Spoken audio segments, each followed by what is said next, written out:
In this video, we're going to check out the input and output blocks of the Headrush Pedalboard.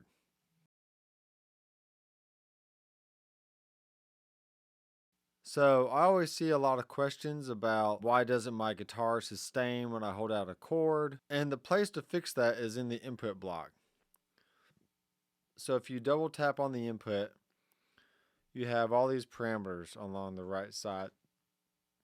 So you have gain. I usually leave it at 0. The gain is really for if you have like a really hot guitar, maybe like a guitar equipped with EMGs or something.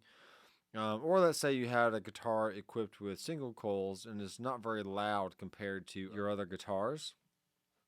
You can raise or lower this input gain depending on what guitar you're using, and you can save that per preset. So that's always kind of cool. But the main thing we need to look at is the gate threshold, the gate release, and then also the noise filter. And that noise filter is really cool. So the default setting is around 60 dB.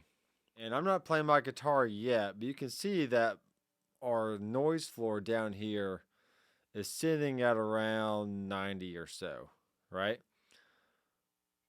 So let me go ahead and play a chord here. I'm just playing a very clean amplifier right now. So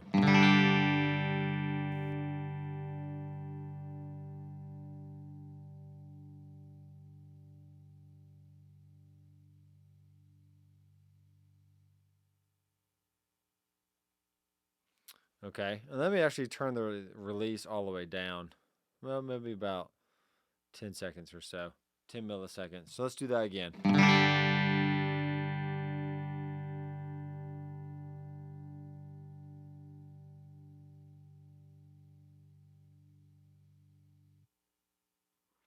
Okay, you notice that once it got below that threshold, it cut off the sound. Now, what the gate release is going to do is going to tell it once it goes underneath that threshold, it's going to tell it how long it's actually going to stay sustained until it goes underneath the threshold. So if you know anything about milliseconds, 1000 milliseconds is 1 second of delay. 750 milliseconds is like a dotted eighth note.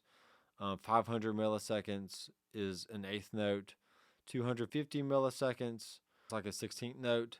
And then 0 milliseconds is no duration at all. So, and let's play this chord again.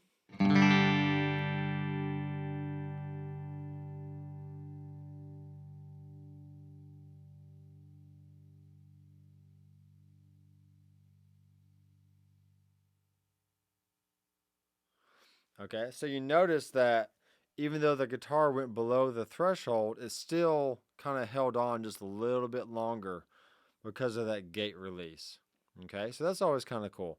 Now, what most people do is they take the threshold all the way down to where the noise floor is, which could be around 85, could be 90, somewhere in there. So the longer you have this release, the longer it can stay down in that area, and the volume or noise will still be audible. Okay, so let's try this again. So I'm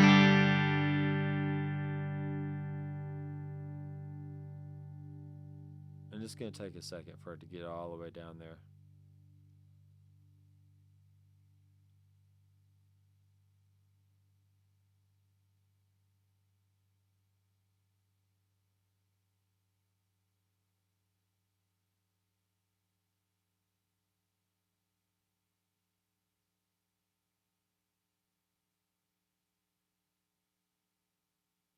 All right, I think it's just going to hang out there at that area. So it just shows me that the gate release is very important when you're trying to set the input levels here.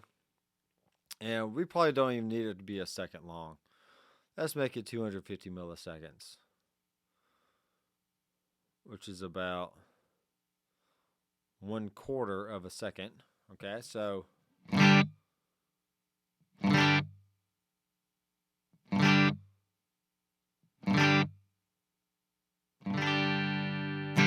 all right, so usually we don't have a lot of issue with clean amps, right? But let's go ahead and find an amp that's somewhat noisy. We'll go ahead and crank up the gain on this amplifier. So you notice it went back to 60. What we can do for future rigs is we can actually get a setting and then we can lock it in place.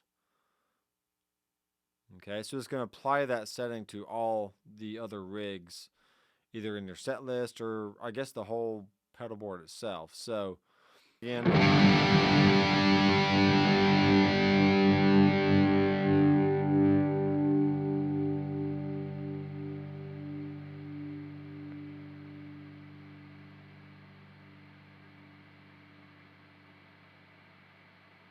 still going.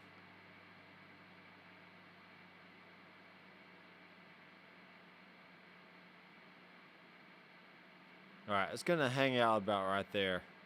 I can raise this up. Okay, so 85, 84, that's about the threshold. Okay, I can even raise this gate, let's say like a half a second. 500 milliseconds.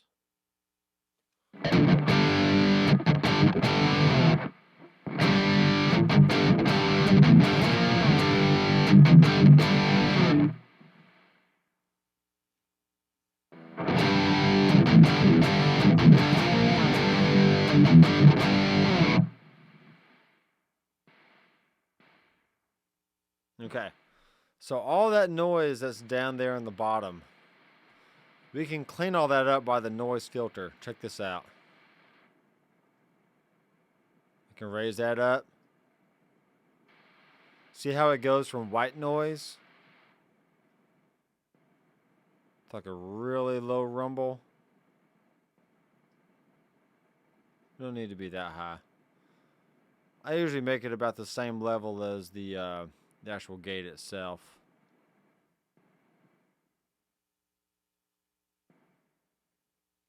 So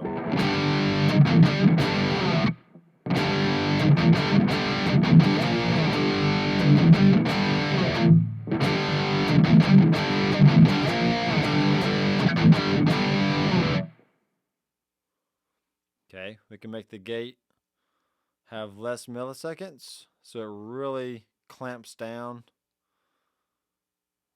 I don't know. They say 20 milliseconds is the length of time that the human ear can audibly hear a difference in timing. So I don't know. Let's just make it 20 milliseconds.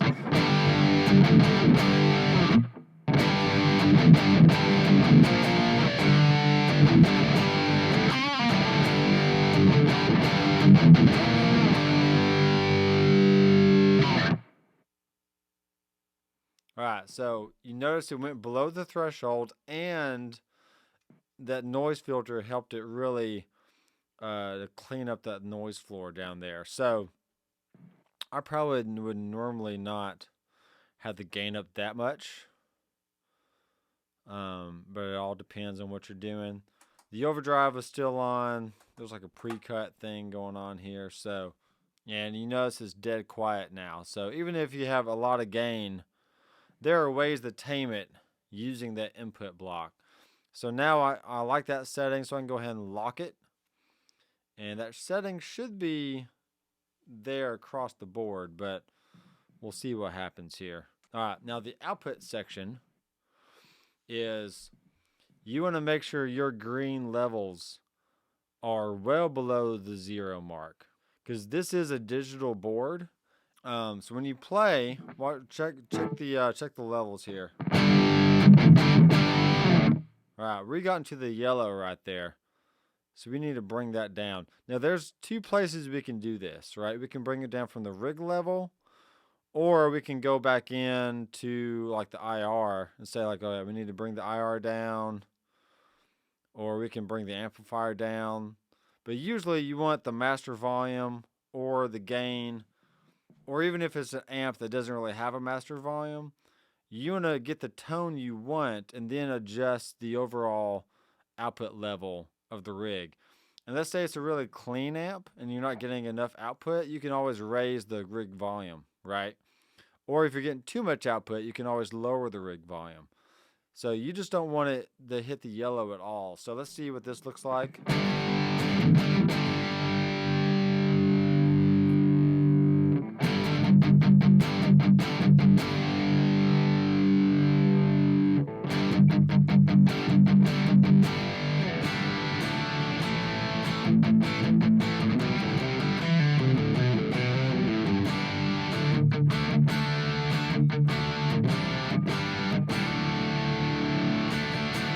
All right, very cool. Now there is rig width. So if you're using like a stereo rig or something, you can tell that how wide you want that to be. And there's really only those 3 settings right there. So I will save that. Okay. So that is rig input and rig output. If you guys have any questions, definitely feel free to comment down below. Make sure to like the video, subscribe. Until next time, keep rocking. See ya.